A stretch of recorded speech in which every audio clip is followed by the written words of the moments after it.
Dear friends, आज हम Karnaugh engine की दक्षता के लिए व्यंजन करेंगे। कार्नो इंजन यह एक ऐसा आदर्श उत्क्रमणी इंजन है जिसकी दक्षता केवल स्रोत एवं सिंक के तापों पर निर्भर करती है तथा इन्हीं तापों के माध्यम से किसी भी वास्तविक इंजन की दक्षता से अधिक होती है। कार्नो इंजन एक फ्रांसीसी साइंटिस्ट थे, इंजीनियर थे, जिन्होंने उनके नाम पर ही कार्नो इंजन नाम दिया गया। उन्होंने एक ऐसे इंजन की परिकल्पना की जिसके द्वारा स्रोत से जिसमें जितनी ऊष्मा ली जाती है सिंक को उतनी ही ऊष्मा देंगे और हमारा जो कार्य होगा वो 100% होनी चाहिए। यह एक काल्पनिक थी, वास्तव में ऐसा होता नहीं है। चलते हैं कार्नो इंजन का सूचक आरेख। सूचक आरेख को हम कार्नो चक्र के नाम से भी जानते हैं। कार्नो के इंजन से निरंतर कार्य की प्राप्ति के लिए उसे एक निश्चित क्रम में चलाया जाता है। कार्यकारी पदार्थ अर्थात आदर्श गैस के ताप, दाब और आयतन में कुछ परिवर्तन करके उसे प्रारंभिक अवस्था में लाया जाता है। कार्नो इंजन में कार्यकारी आदर्श गैस को प्रारंभिक अवस्था में लाने के लिए की गई संपूर्ण क्रियाओं को कार्नो चक्र कहते हैं। जैसा कि आप देख रहे हैं इस वीडियो पर कि ताप और दाब में कुछ ऐसे परिवर्तन करेंगे जिसके कारण आदर्श गैस के प्रारंभिक अवस्था में भी परिवर्तन हो जाती है और इसी प्रक्रिया को हम कार्नो चक्र कहते हैं या कार्नो चक्र का सूचक आरेख कहते हैं। आइए अब हम कार्नो चक्र के सूचक आरेख को देखते हैं। प्यारे बच्चों, यहाँ पर आप देख रहे हैं y अक्ष पर दाब और x अक्ष पर आयतन के मध्य जो है ग्राफ खींचा गया है। आप देख रहे हैं, इसे हम सूचक आरेख या कार्नो चक्र से जानते हैं। तो पहला पोजीशन A है। इस स्थिति पर जो है सूचक आरेख का प्रारंभिक स्थिति A है। यहाँ पर हमारा दाब P1, आयतन V1 है। जब T1 ताप पर समतापी प्रसार होता है तब हमारा आयतन B पर P1 से P2 हो जाता है और आयतन V1 से V2 हो जाती है और इस पर जो ऊष्मा होती है वो होती है Q1 ऊष्मा होती है। किया गया कार्य W1 होगा, किया गया कार्य W1 होगी। अब आप देख रहे हैं B से C पर रुद्धोष्म प्रसार होती है। यहाँ पर बाहर की ऊष्मा ना तो निकाय के अंदर जा सकती है और अंदर की ऊष्मा ना तो निकाय के बाहर जा सकती है। इस स्थिति पर हमारा जो है दाब है वो P2 से बढ़कर P3 हो जाती है और आयतन V2 से V3 हो जाती है। अब पुनः आप देखेंगे ये प्रक्रिया रिवर्स चल रही है, C से D की ओर गई।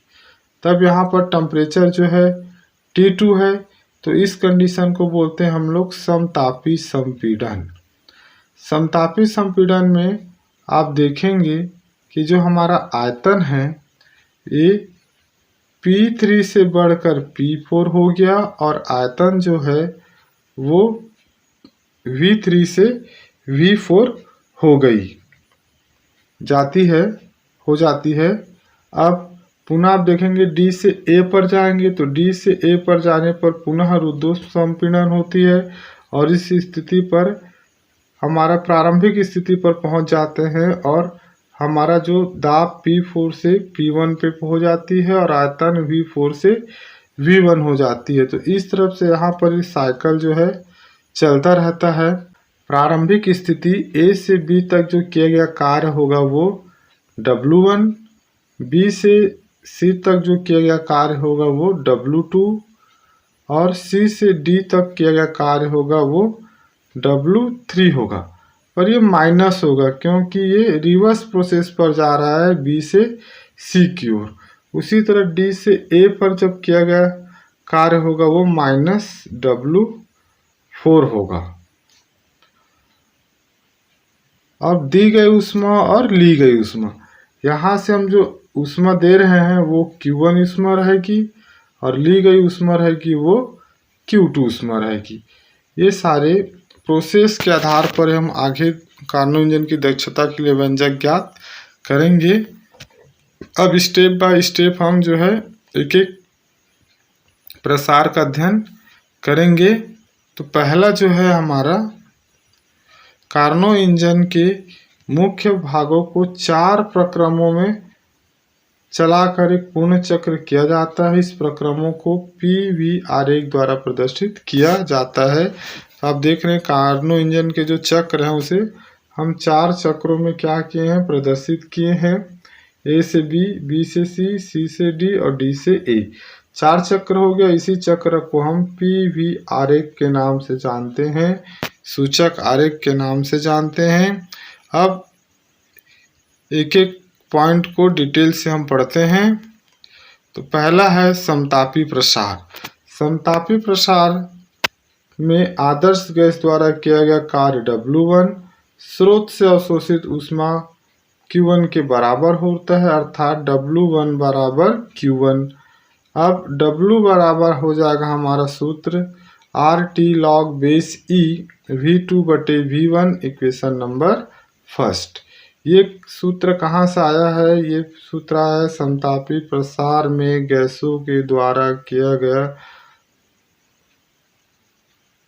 गया कार्य के लिए व्यंजक से। अब आप देख रहे हैं ये समतापी प्रसार हो रही है यहाँ पर जो W1 कार्य है, अब यहाँ पे W2 कार्य होगा। रुद्धोष्म प्रसार, रुद्धोष्म प्रसार में आते हैं।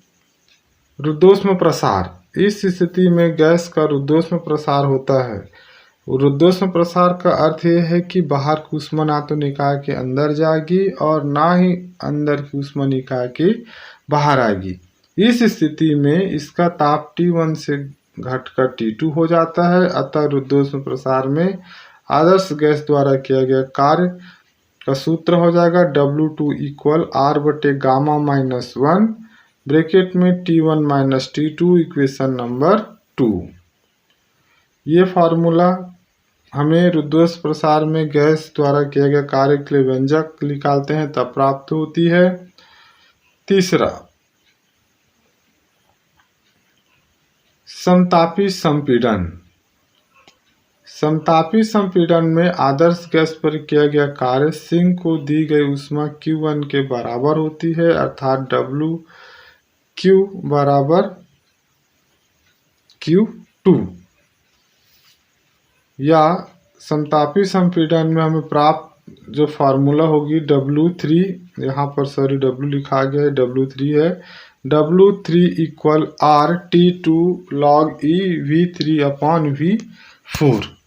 अब फोर्थ है रुद्धोष्म संपीड़न। रुद्धोष्म संपीड़न में आदर्श गैस पर किया गया कार्य W4 इक्वल R बटे गामा माइनस 1 ब्रैकेट में T1 माइनस T2, ये हो गया इक्वेशन नंबर 4। अब हम देखिए ये चारों जो पॉइंट है फार्मूला युक्त, उसे पर ग्राफ से और देख लेते हैं। यहाँ पर W1 कार्य A से B आएंगे तो W1 वर्क होगा, तो ये हो गया हमारा समतापी प्रसार। B से C W2 कार्य होगा जिसे हम रुद्धोष्म प्रसार कह रहे हैं। C से D जिसे हम W3 कह रहे हैं, इसे बोलते हैं समतापी संपीड़न। और D से A जिसे हम W4 वर्क प्राप्त करेंगे, तो यहाँ पर जो संपीड़न हो रहा है ये रुद्धोष्म संपीड़न है। इसलिए एक चक्र में किया गया कुल कार्य, तो एक चक्र में किया गया कुल कार्य होता है A से B आएंगे, A से B, B से C, C से D और D से A। तब क्या होगा, यहाँ पर समतापी प्रसार और रुद्धोष्म प्रसार में किया गया कार्य धनात्मक होगा और जब रिवर्स होगा तब यहाँ पे -3 और -4 में किया गया कार्य ऋणात्मक होगा। इसलिए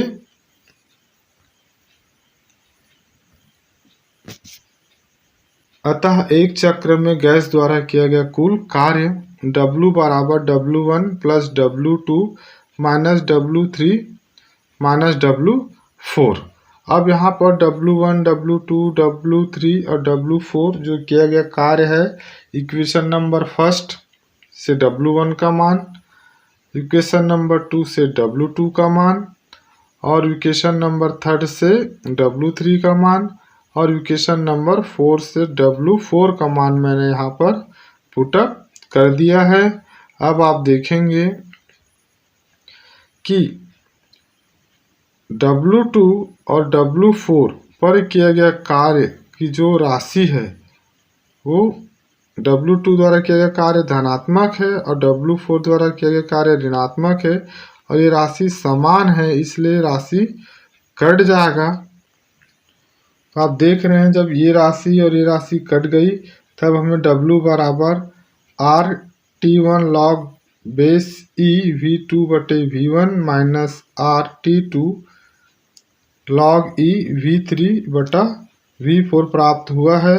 अब इसके बराबर जो है Q1 के बराबर है और यह राशि Q2 के बराबर है, इसलिए हमारा समीकरण प्राप्त हो जाएगा। एक चक्र में किया गया कार्य W बराबर Q1 minus Q2, equation number 5।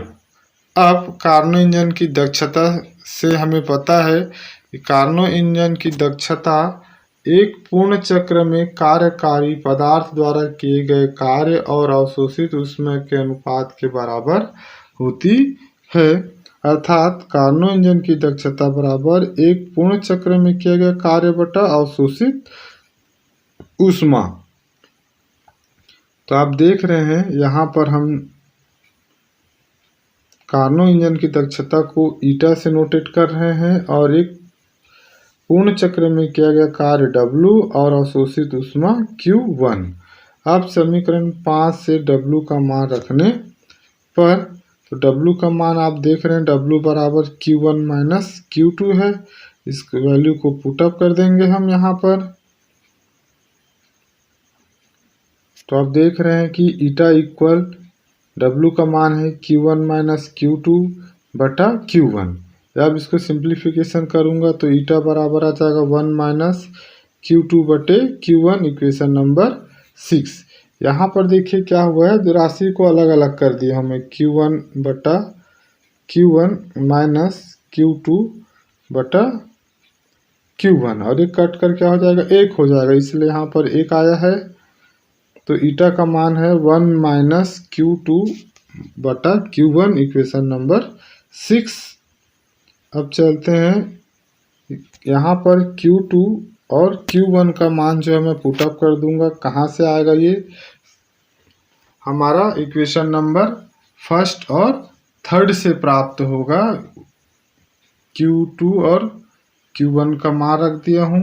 ईटा इक्वल 1 माइनस Q2 का मान है RT2 log base E V3 बटा V4 बटा Q1 का मान है RT1 बेस E V2 बटे V1, इक्वेशन नंबर 7। प्यारे बच्चों, ग्राफ से आप देखेंगे कि B और C एक ही रुद्धोष्म वक्र पर स्थित है, अर्थात B और C के मध्य जो है रुद्धोष्म प्रसार होता है। अतः रुद्धोष्म प्रसार का कंडीशन लगाने पर हमें प्राप्त होगा T1 V2 gamma minus 1 equal T2 V3 power gamma minus 1। अब यहाँ पर मैं सिंप्लीफिकेशन करूँगा तो मुझे प्राप्त होगा T1 बटे T2, इस T2 को नीचे ले आया हूँ और V2 इसके नीचे आ जाएगा। T1 के नीचे T2 को ले आऊँगा और V3 के नीचे V2 को ले जाऊँगा, तब मुझे प्राप्त होगा T1 बटे T2 equal V3 gamma minus 1 बटा V2 गामा माइनस 1। ये पावर पर दिया हुआ है, दोनों के घात समान हैं, इसलिए यहाँ पर आप देखेंगे T1 बटे T2 इक्वल V3 बटे V2 पूरे का घात गामा माइनस 1। ये हो गया हमारा इक्वेशन नंबर 8। अब इसी प्रकार आप ग्राफ पर देखेंगे प्यारे बच्चों, A और D एक ही रुद्धोष्म वक्र पर है। इसका मतलब है कि A और D के बीच जो है रुद्धोष्म संपीड़न की घटना हो रही है। इस स्थिति पर T1 V1 gamma minus 1, T2 V4 power gamma minus 1। पुनः यहाँ पर क्या करूँगा, T2 को इस T1 के नीचे ले आऊँगा और V1 को V4 के नीचे ले आऊँगा, तब हमें प्राप्त होगा T1 बटे T2 equal V4 power gamma minus 1 बटे V1 पावर गामा माइनस 1। दोनों की घातें जो है समान है, इसलिए हमें T1 बटे T2 इक्वल V4 बटे V1 पूरे का पावर गामा माइनस 1, जो कि इक्वेशन नंबर 9 के रूप में मुझे प्राप्त हो रही है। अब आप देखेंगे इक्वेशन नंबर 9, आप देख रहे हैं इक्वेशन नंबर 9। ये देखिए, ये इक्वेशन नंबर 8 T1 बटे T2 और इक्वेशन नंबर 9 T2 बटे T1 बटे T2। दोनों की राशि आपस में समान है, इसलिए समीकरण 8 और 9 से आप देखेंगे V3 बटे V2 पूरे का पावर गामा माइनस 1, V4 बटे V1 पूरे का power gamma minus 1। Gamma minus 1 और गामा माइनस 1 दोनों घातें समान होने के कारण कट जाएंगी, तब मुझे प्राप्त होगा V3 बटे V2 इक्वल V4 बटे V1। अब क्या करूँगा, मैं यहाँ पर इस V2 को इधर ले जाऊँगा और V4 को नीचे ले आऊँगा। देन मुझे क्या प्राप्त होगा,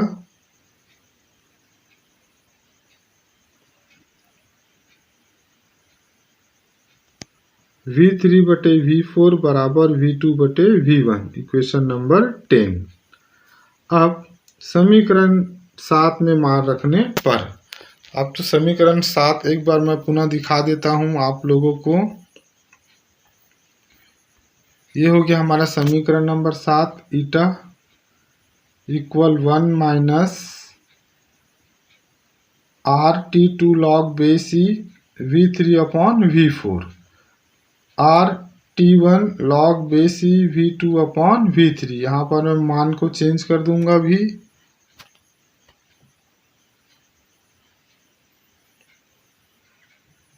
तो आप देख रहे हैं eta equal 1 minus RT2 log base e V3 upon V4 और RT1 log base e V2 बटे V1 था, तो उस जगह मैं क्या लिख दे रहा हूँ, V3 अपॉन V4, क्योंकि इक्वेशन नंबर समीकरण से वैल्यू मुझे प्राप्त हो चुकी है।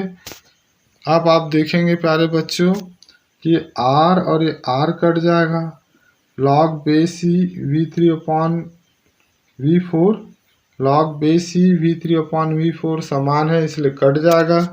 देन मेरे पास क्या प्राप्त होगा, ईटा इक्वल 1 माइनस T2 बटे T1। ये जो है हमारा कार्नो इंजन की दक्षता के लिए व्यंजक है। प्यारे बच्चों, वीडियो अच्छी लगे तो लाइक शेयर सब्सक्राइब जरूर करें। धन्यवाद।